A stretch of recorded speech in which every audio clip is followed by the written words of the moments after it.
Well, we're at our last presentation for the semester, so here we go.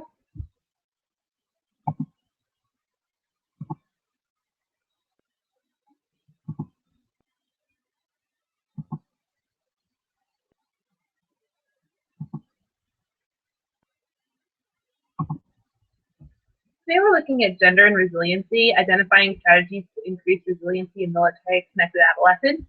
And I'm your presenter, Storm Schoonover. Starting off today, I thought we'd look at these two memes.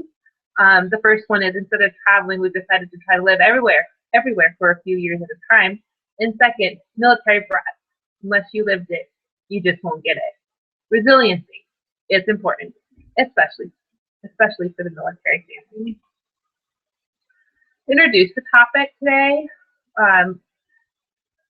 We're looking at how currently there's 1.2 million children that have one or both parents employed in active duty service.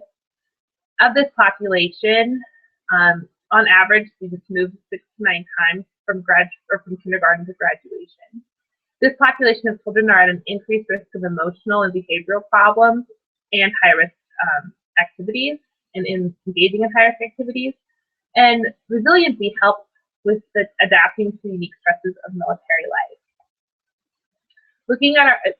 Starting our literature review and looking at our first military stressor is deployment. Increased depression and anxiety for youth is a result of a parental deployment, and the length of deployment equals an increased risk in mental health diagnoses. There's also an incidence of increased parental neglect. Deployment coupled with parental neglect can lead to high-risk behavior, including drug use, alcohol use, increased sexual activity, and gang affiliation for military adolescents.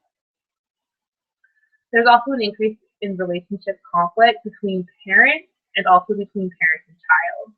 This can lead to decreased academic achievement as well. Another military stressor is frequent transitions. On average, the military child will attend 5 different schools before graduation. Moving increases resiliency and coping for this population, however. Part of that is because of the military culture. Military cultures tend to ease these transitions. There are increased educational gaps in this population, however. It's important to note that resiliency is not static, that resiliency decreases with an increase in stressors. Military adolescents can be more resilient than their non-military peers, mostly because they're exposed to more culture and environment. In general, children are more resilient, but the pro-military perception increases resiliency for this population. There is noted lower achievement for children who have had a parent deployed 4 to 19 months or more, and the contact and educational opportunities for military children has helped to streamline academic requirements, improving academic success and credit transfers for this population. Additionally, schools that focus on supporting military children help to improve academic resiliency for this population. There's minimal evidence currently looking at gender and resiliency. However, Overholt Ewert did find in outdoor adventure programs that females experience risk differently than males,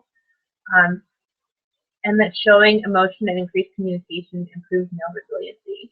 Males also tend to exhibit anger and aggression, while females had some somatic complaints and depression increased during parental deployment, as reported by Milburn and Lightfoot. There are significant research gaps when looking at youth, or looking at gender and resiliency in military-connected adolescents. Gender-based analysis on resiliency for military adolescents has not been completed, and Milburn and Lightfoot noted that there needs to be adolescent-specific research for this population.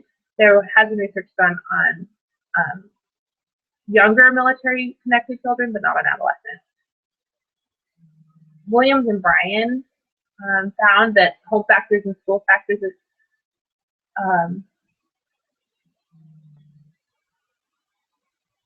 addressed for African American adolescents, but there's a gap that exists in military adolescents, which leads to system.